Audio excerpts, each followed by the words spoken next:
My counselor, within my first week of class, told me to just stop worrying about spelling and write.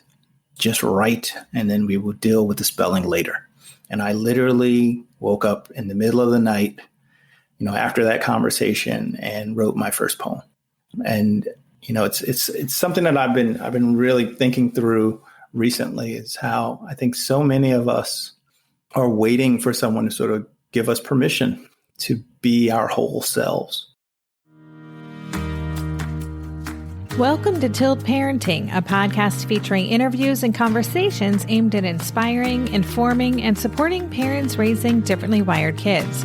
I'm your host, Debbie Reber. My guest today is poet, advocate, and motivational speaker LeDerick Horne. As a child, LeDerick could not read or even recognize the alphabet. He was labeled neurologically impaired and placed in segregated special education classrooms. But somehow he refused to take this message to heart and instead decided he had something important to offer the world. Now, LeDerick is a performance poet and uses his gifts for the spoken word combined with his personal experiences as an advocate for people with hidden disabilities. He regularly addresses academic, government, social, and business groups across the U.S. and actively participates in several organizations and boards in the education and advocacy space. He's also the co-author of the book Empowering Students with Hidden Disabilities, A Path to Pride and Success. In our conversation, LeDerick shares his journey from special education to college, the pivotal moment when he decided to become a poet and activist, and what his advocacy work means to him and the impact he hopes to have on the world. He also gives a powerful recitation of his poem Until Every Barrier Falls, written to celebrate the beauty, strength, and diversity of the disability community and his place within that community. Before I get to my conversation with LeDerick, this is my last new episode for a few weeks. I will be back with new episodes the first week of October. But in the meantime, I am busy interviewing this month some wonderful guests for the next season. And I just have to say, we are going to be getting into some great topics like special considerations for differently wired students this fall, vision screenings and learning disabilities, non-binary, trans, and gender non-conforming kids, legal rights, being Black and gifted, teaching 2E kids, the autism industrial complex, and much more. I can't wait to share it all with you. In the meantime, if you are missing the show, I encourage you to take the next few weeks to catch up on episodes from our library. It goes back 5 years, more than 5 years. So the easiest way to find the topics you're looking for is to go to tiltparenting.com/podcast and select a category such as ADHD or homeschooling or expert interviews. There are a number of categories on that page. You can also just fill in a search term in the search bar and see what comes up. And now I'm going to get to my conversation with LeDerick Horne. And again, be sure to listen all the way to the end for that powerful performance of his really incredible poem, Until Every Barrier Falls. I absolutely loved having the opportunity to talk with LeDerick. I hope you enjoy listening in.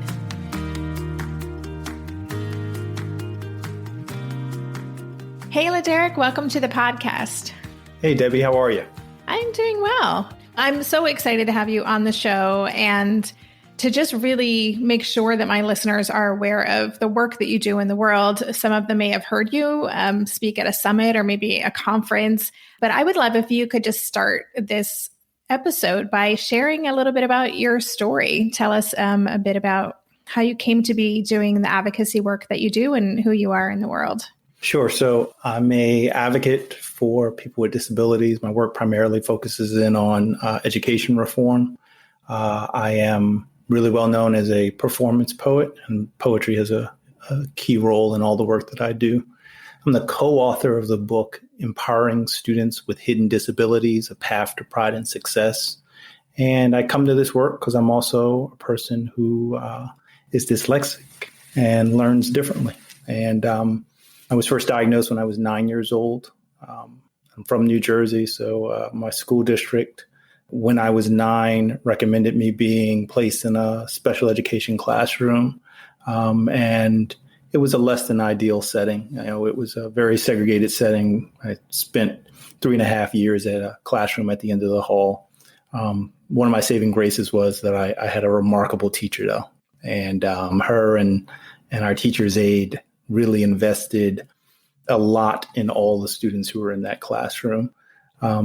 Got to the point where I was in high school, still on an IEP, still in special ed, terrified about what graduation was going to be and what was going to be available for me after that. And so I was about maybe 17 years old, my junior year, and fell into just a very, very deep depression. And I am fortunately someone who's very resilient. And so even in that dark space, I used it as an opportunity to rebuild and redefine who I was. And I came out of that just determined that I was going to have a great future. And so I started talking seriously about wanting to go to college. Started out at a local county college, was a part of a great support program for students with learning disabilities. Taught me how my mind works, started using accommodations, all the great things that we know worked in order to empower people. Transferred with a 3.75 GPA, got a degree in mathematics from New Jersey City University. And my last semester there, I got sort of recruited by the New Jersey Department of Education's Office of Special Education, and was asked to begin doing work with the state to empower young people who are in special education here. And so that was sort of one of the real core beginnings of my advocacy work. I stayed here in the state of New Jersey for 2 years and then began connecting with organizations and agencies all over the U.S. So one of the first groups that I started working with was NASD, the National Association of State Directors of Special Education. And then I've formed relationships with Department of Educations all over the U.S., work locally, a lot of teacher trainings. And then I've been fortunate that the work has also taken me outside of the U.S. Wow, what a story. And thank you for sharing that.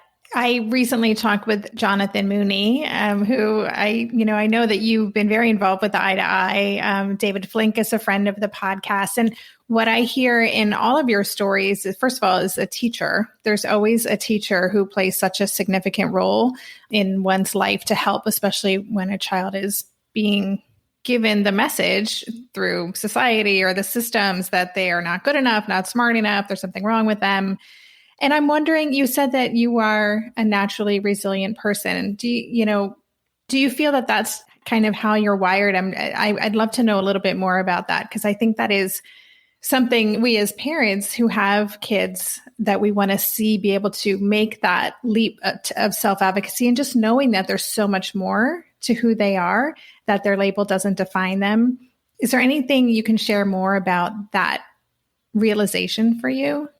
Yeah, so I took that opportunity to sort of clear out my schedule, right? I was the captain of our cross-country team. I quit the cross-country team. I spent every moment I could in our school library. And in that library, I had these two great librarians, and I sort of came to them in a moment of crisis, asking very, very large questions about, like sort of who am I? Where do I fit in the world? And I was fortunate that they were able to sort of steer me towards some pretty important ideas, right? I remember digging into Einstein really deep, just trying to figure out how the world worked. And I remember from Einstein getting this appreciation for the value of point of view, for perspective, that if you could observe certain phenomenon from different point of view, they would appear differently. And I remember thinking that, well, maybe the reason why my future seems so bleak is because I'm looking at it from a negative perspective. During that time period, I also remember a lot of Nietzsche, and reading the Buddha's first sermon for the first time, and reflections on suffering, and how so many of our decisions sort of can relate to how much pain we're in. And there was also a lot of Martin Luther King and Malcolm X, and the idea that society doesn't always get it right as far as its ability to define people and their value. And I was also very fortunate that, I grew up in a family that had a strong connection in the civil rights movement. And so I think all that gave me permission to be able to redefine who I was. So I think that there's value in teaching our young people that they can define who they are. That whether it be your doctor or or if the educators around you aren't all that positive, right? You can take that upon yourself to be who you want to be. And so that's a lot of the work that happened during that time for me. Mm-hmm. I love all your different explorations. I have a 16-year-old who went through a Nietzsche phase. Yeah. Has the shirt, "I am dynamite." I love it when he wears that because I'm like, you are showing up today. Right. But I think this is so interesting to hear too, just as we are at a time where identity is something that we're talking a lot about. And especially kids, I feel like more than ever before, kids are encouraged to explore their identity from all different angles. And they're doing that in a really cool way. Like they're more empowered than ever before. So it's really interesting to hear your journey. Yeah. And it's an amazing time to be alive, and if I'm honest, I think I'm still on that path of self-exploration and self-definition. And I really make a point to follow, what all the young people are doing, mm-hmm. right? And taking a lead from many of the young activists and advocates who are doing work now. They move fast too. They do. They're not waiting for anybody. Yeah. I'd love to hear more about your work as an advocate. And I feel like I understand your why for doing that work, but I'd love to know what really drives you and what you really love about working in that space. Well, I love collaboration, both as an advocate and as an artist.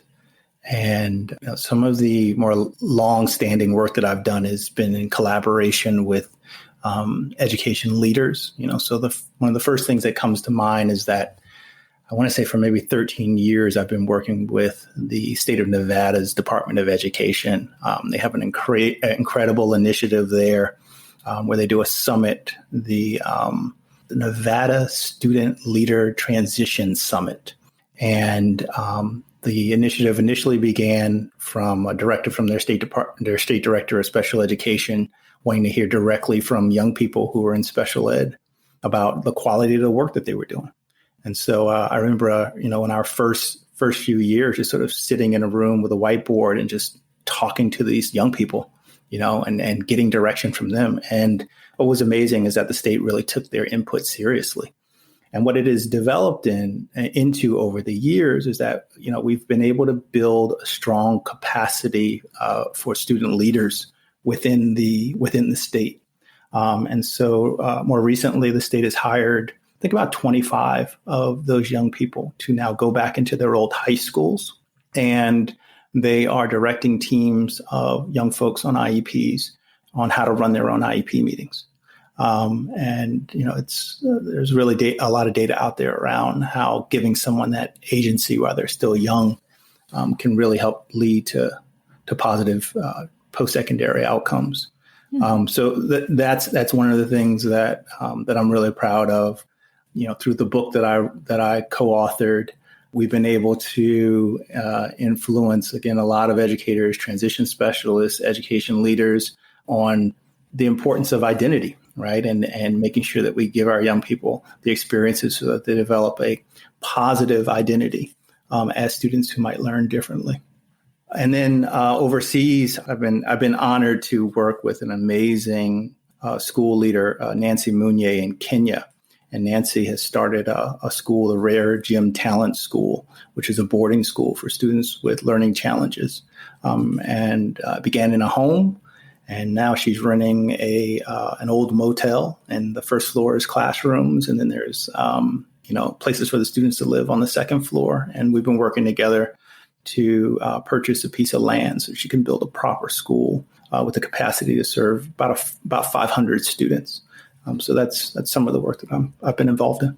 That is so exciting. I have a friend who runs a program, I believe also in Kenya, called Kupenda, and it is helping to educate kids, not just with learning disabilities, but with physical disabilities. And I know that there's so much stigma, and it's harder to get these kids the education and the chance that they deserve to really realize their potential. Yeah. The I think a lot of the work beyond direct education to students that the folks at Rare Gym are doing is still just building awareness. I think I don't know if we realize the privilege that we have here in the U.S. post the disability rights movement and all the legislation that was created coming out of that and the degree of awareness that we have. There's still a lot of work that still needs to be done, but in other places in the world that I've worked, I mean, there's still just a lot of awareness building around what ADHD is, what dyslexia is. I think that many folks have a sense when it comes to sort of lower incidence disabilities about what those are and how to provide supports. But for folks like me, it's just sort of, work harder. And for many of us, we fall through the cracks. Yeah, absolutely. And having lived in Europe for a number of years, great education system in so many ways and behind in many ways from where we are in the U.S. So I spoke at a medical conference in France, an association that does work around ADHD, and just the sort of hoops that people had to jump through to get medication. I was not aware of those degrees of challenges, in Europe. So yeah, there's still a lot of work to be done all over the world. We'll be right back after this quick break.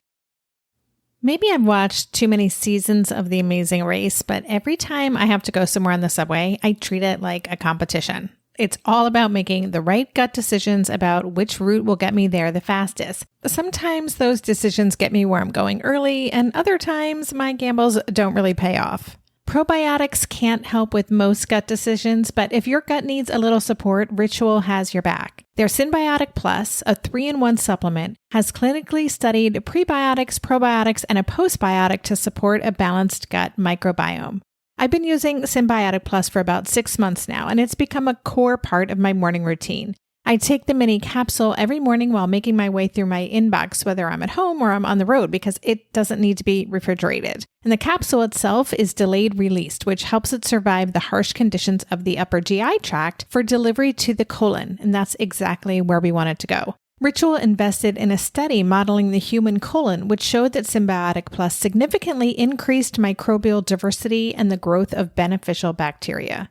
There's no more shame in your gut game. Synbiotic Plus and Ritual are here to celebrate, not hide your insides. Get 25% off your first month for a limited time at ritual.com/tilt. Start Ritual or add Synbiotic Plus to your subscription today. That's ritual.com/tilt for 25% off. During this month of planning and organization for big transitions, rhythms and routines have been absolutely essential for our physical and emotional well-being.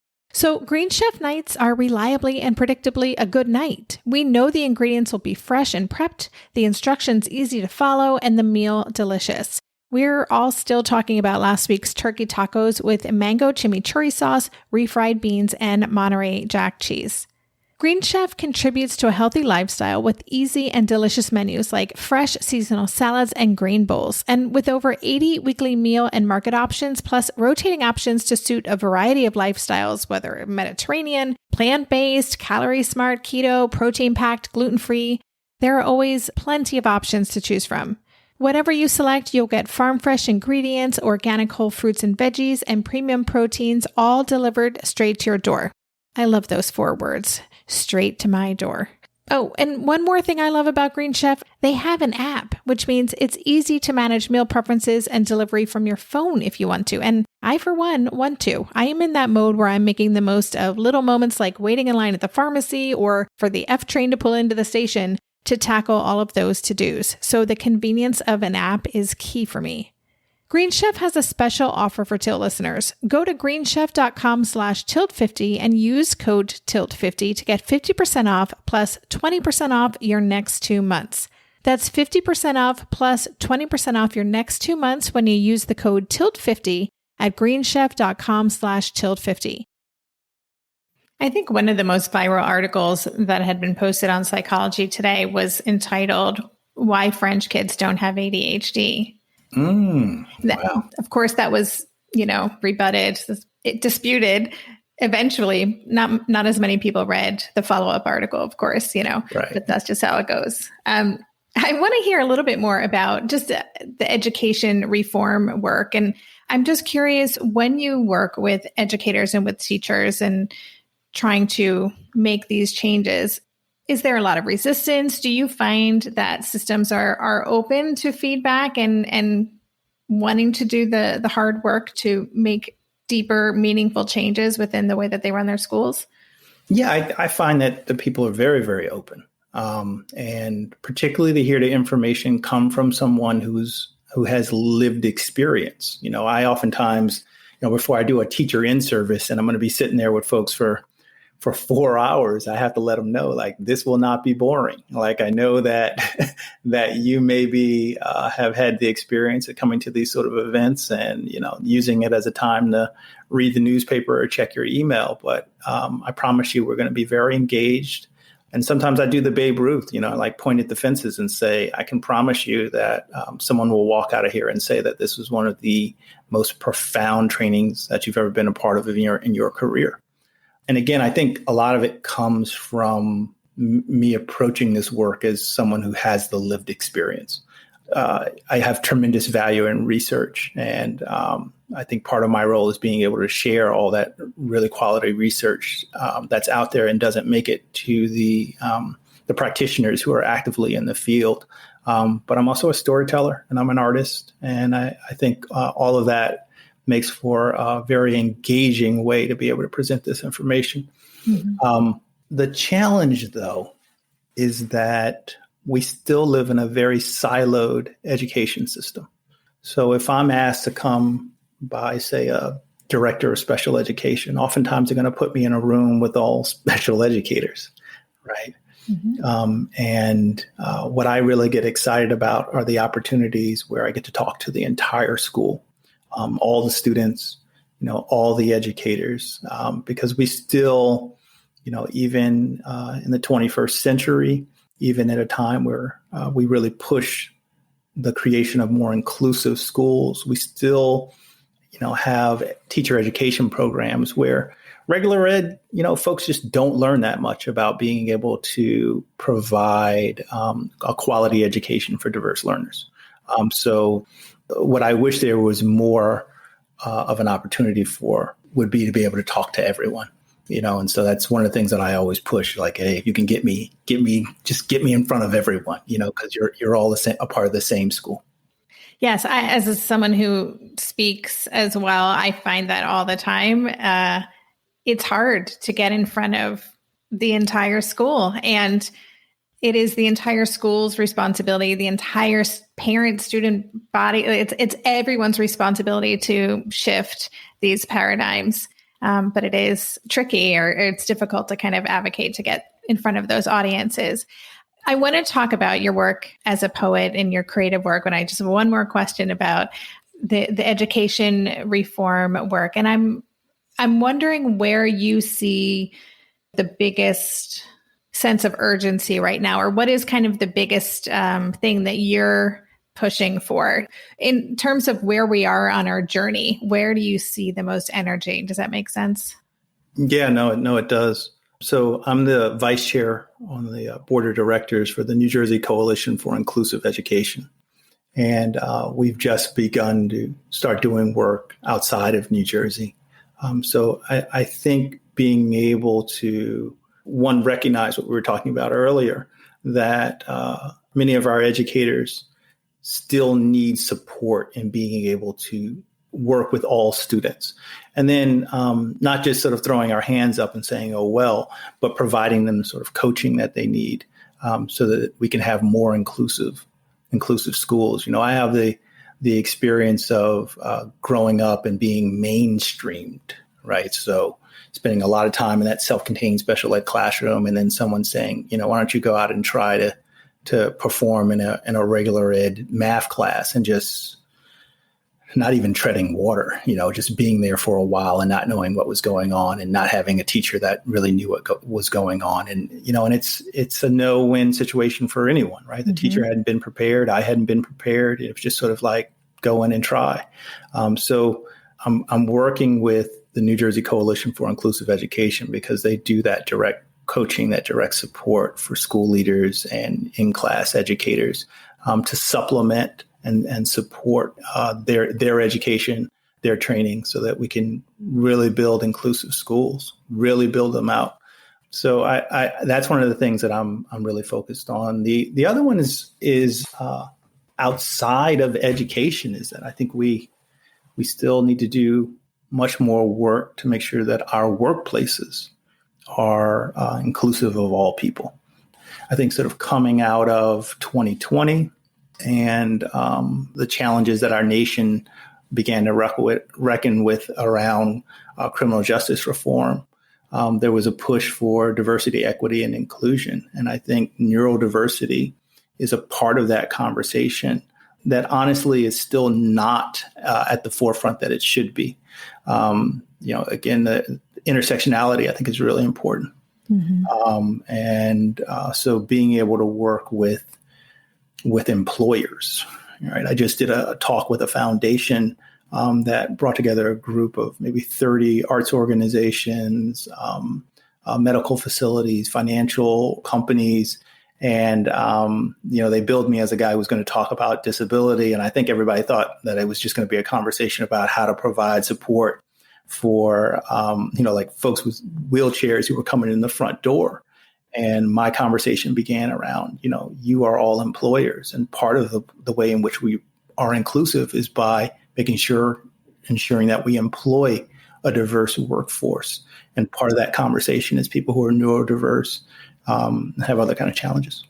Yeah, it's interesting. I think about that a lot. And also coming out of COVID, where so many people have been working from home, there's a lot of resistance to going back to the office. And I think people have really recognized maybe some of their own challenges with certain environments and what actually works better for them. So maybe this is an opportunity for bigger conversation, because of what we've been through when it comes to the workplace and neurodivergence. No, I think it absolutely is an opportunity. And, a lot of what we've been utilizing now is what advocates have been fighting for years, right? And it's been very interesting to see with a true sense of urgency how we've all been able to virtually stop on a dime and change the way in which we experience school and work and a host of other things. And in the best case, they're accessible. And, as we enter this period where we are rethinking and redefining a lot of the ways in which we interact in the world, I hope that inclusion remains at the forefront of how we design those spaces. Yeah, me too. Well, I want to hear more about your work now as a poet, a spoken word performer. How do you describe yourself? And can you tell us what that means and how you came to be showing up that way?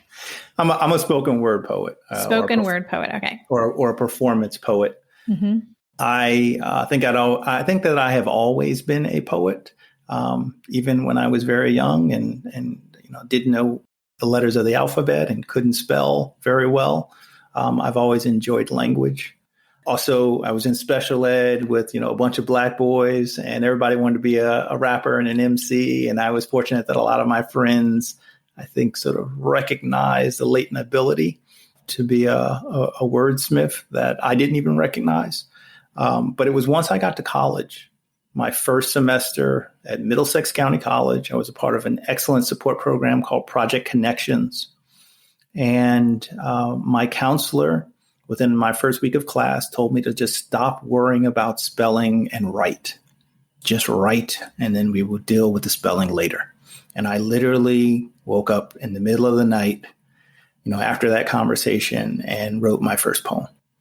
And it's something that I've been really thinking through recently, is how I think so many of us are waiting for someone to sort of give us permission to be our whole selves. And when we're fortunate enough to be, in a space where we are nurtured and supported, sometimes we can find that permission, give that permission to ourselves. But I think it is the power that many of the adults have in the world, is to be able to see something great within someone and say, go for it, be who you want to be.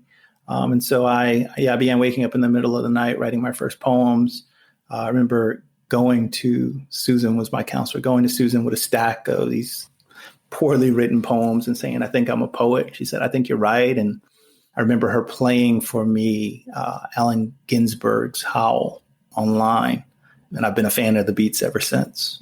And then she found a flyer and helped me to find my first open mic. And while I was a college student, I was able to just connect with an amazing community of artists here in central New Jersey and sort of throughout the tri-state area. And that was amazing. You know, it was amazing to be well known as a writer, even though I struggled with reading and spelling. So that's kind of how I got started on this. And then it was, I was also a college student, so I was wrestling with the dual identities of being an African-American man, and then a person who had dyslexia, and was also just starting to begin to connect with a community of people who learn differently, connect with them in a real meaningful way where we really had community. And so all of that came out in the art. It all came out in my poetry. Now when I was very, very young, I was a visual artist, so I could draw. And I have a BA in math, and I minored in fine art with an emphasis in painting. So the visual arts have always been there, but the writing only really happened once I hit about 18 years old. We'll be right back after this quick break. Hey there, it's Debbie. I love making this show and sharing conversations about how to support our awesome neurodivergent kids. I've seen how even one little insight from an interview can spark a big shift in daily life. But I know that raising complex kids can be messy and lonely. And just when we think we figured it out, something comes up that boots us right back to feeling overwhelmed and stuck. That's why I've poured everything into creating a way for parents like us navigating complex parenting journeys to join together and chart a path that feels positive, hopeful, and doable. It's the brand new Differently Wired Club experience. In the club, you'll get personal support from me and other seasoned parent coaches, 6 live calls every month where you can connect and get your personal questions answered, the opportunity to learn directly from authors and experts like I have on this show, monthly themes for getting specific and tactical, an exclusive private podcast feed, and the best, most generous community of parents. Seriously, these folks show up for themselves and each other, and that right there is really everything, because it's a daily reminder that we're not alone. Our kids aren't broken, and we have totally got this.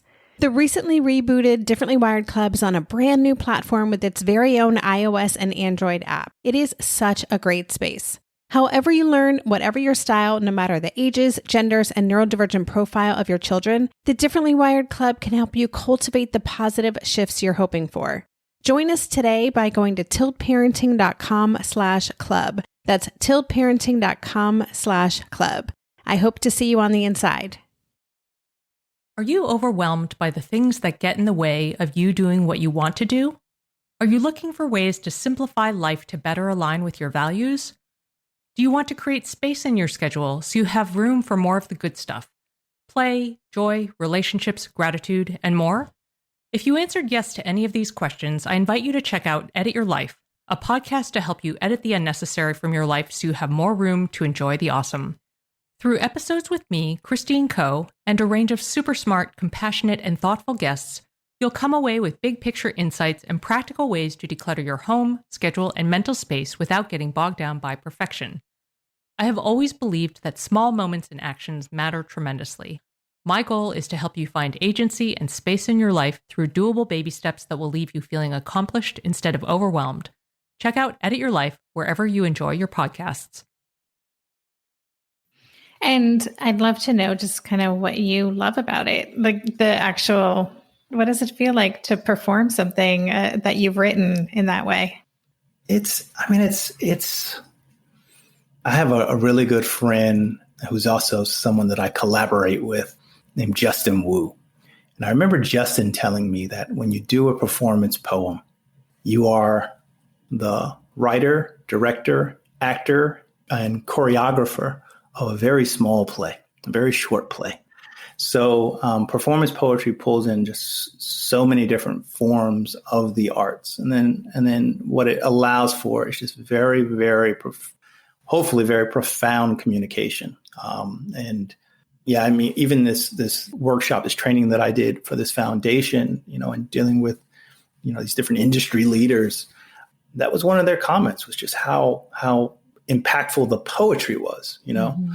And I think it sort of speaks to the natural way in which many of us learn. We learn through spoken word, before Gutenberg's breakthrough and his technology, if you wanted to learn something, you had to have a conversation with someone.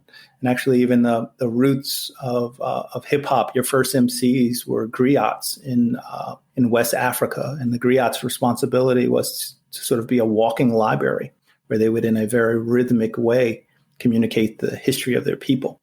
And so I believe and I aspire to live in that tradition, and it feels great. It feels great. Plus, I'm also someone that really enjoys structure. So like knowing exactly what you're going to say, it's like, it's very beneficial. Mm-hmm. Yes, I could see that. And, as you're talking, I'm also thinking that a lot of people were exposed to the power, the profound impact of poetry, of the spoken word through Amanda Gorman's speech at the inauguration day. So has that... I'm just wondering if people are more like, oh, we have to get LeDerick now because they want more of that in their world. Well, my phone started blowing up, and actually, I was sitting there on the couch with my fiance, watching Amanda Gorman do that incredible poem. I was so excited because my favorite time during all of the inaugurations is being able to hear the poet, and so for them to select a young woman who's African American and who was a performance poet and was also someone who, has had challenges around speech and language. It was an amazing experience to sit and watch her, have this platform. And I'm just cheering along, and all the social media, this, that, and the other. And I wasn't even aware that Understood had, I think, a year or two prior written an article about her and then tagged an interview that they did with me at the bottom of that. So that started getting shared. I was blown away, and I was really, really honored, and I'm glad to see that she was given that platform, and I hope people were listening because her message was very, very powerful. Amazing. So you wrote a poem in 2020 called "Until Every Barrier Falls." Can you tell us about that poem and why you wrote it? So that poem, in 2020, we were celebrating the 30th anniversary of the ADA, the Americans with Disabilities Act. And I knew the anniversary was coming up, and so I wanted to craft something that really paid homage to it. But it was also 2020. And so, I had been actively out protesting and trying to make the world a safer place for all of us. And so all of that energy sort of found its way into the poem. I also wanted to create something that I thought shared and conveyed the beauty of the disability rights movement and all the people who were involved in it, and just paid homage to the advocacy that has helped us to have the world that we have now. Well, so I'm going to put you on the spot, and you can totally say no, but is there something that you'd like to share with us today before we wrap up our conversation, something you want to perform for us? Can I do that poem? Would that be all right? I would love that. Okay. Yes. Totally. Okay. All right, let's see. This is for the ones who would not be trapped behind exclusion's shameful wall. And this is for the ones who will continue to push until every barrier falls. This is for every wounded warrior who came home and challenged our grateful nation to elevate its expectations. This is for the ones who blocked the buses, sat in the sit-ins, and crawled to the Capitol. This is for the protesters, the marchers, those adapt angels with wheelchair wings who troubled the waters of their time so that this generation might live in a more inclusive now.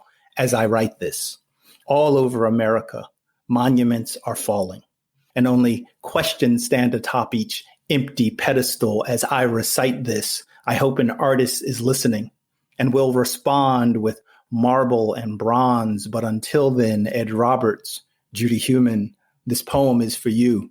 Let each line chase the light in your smiles and trace the contours of your commitment.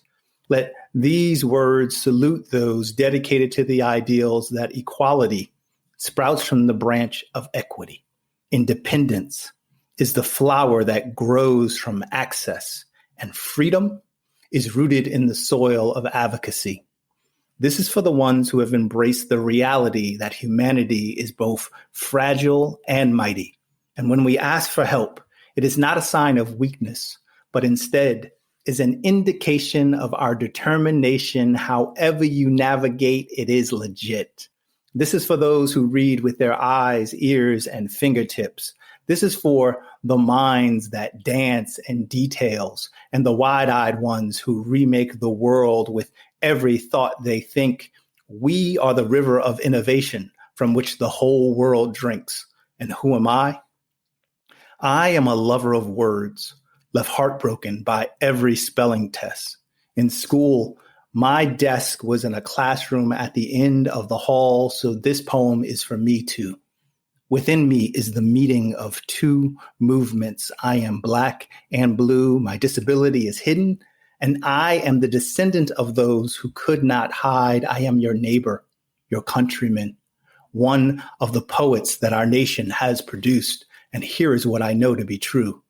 This world is not enough. And if this here is what we call normal, I say, let's be different. Let us on this day celebrate every shape, every color, every way. Let our actions commemorate the array of our being, build a future in service of the multitude, and let this century be the wilderness from which our better selves are born. So good. Thank you for that. I got chills. That's beautiful. And what is it like to perform it? Do you kind of feel it every time you share that?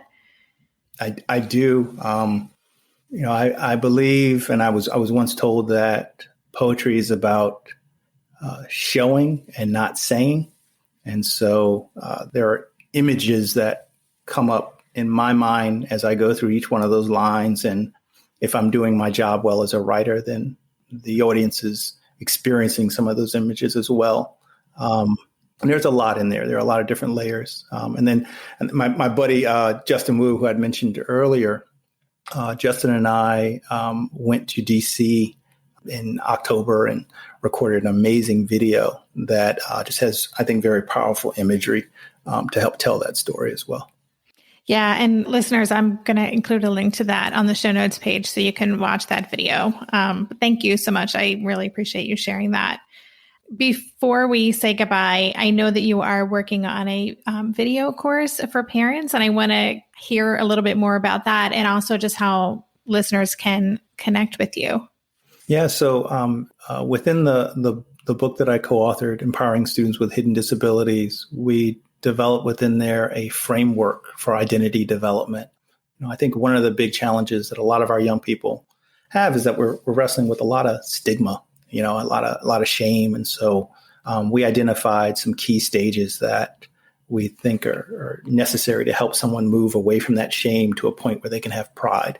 So it's a 6-part series, and each one of the videos sort of provides supports and also gives assignments to help build up that pride, that positive self-image, as well as giving a strong foundation so that young person can transition successfully into the adult world.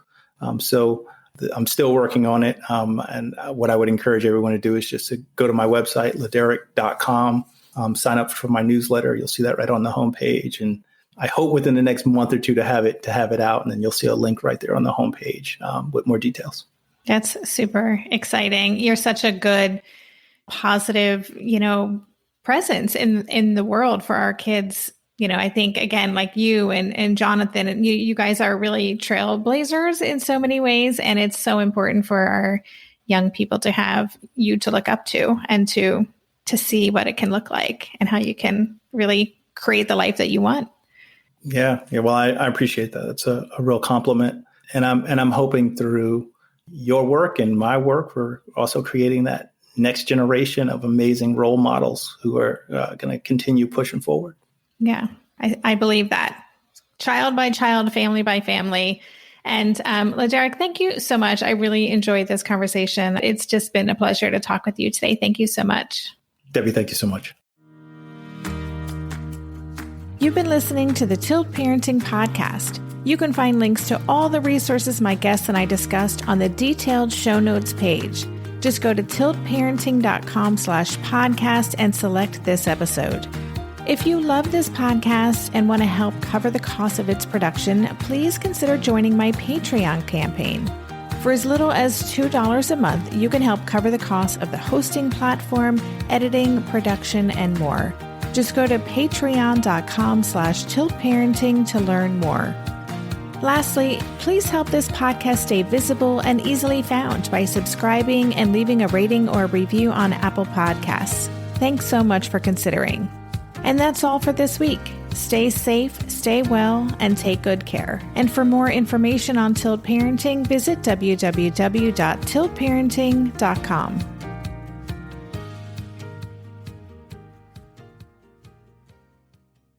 If you're a parent, I invite you to join us at the Mindful Mama podcast, where it's all about becoming a less irritable, more joyful parent. With sometimes hilarious and always thought-provoking experts and friends, at Mindful Mama, we know that you cannot give what you do not have. And when you have calm and peace within, then you can give it to your children. I'm Hunter Clark Fields, and I can't wait to see you there. Listen in to the Mindful Mama podcast.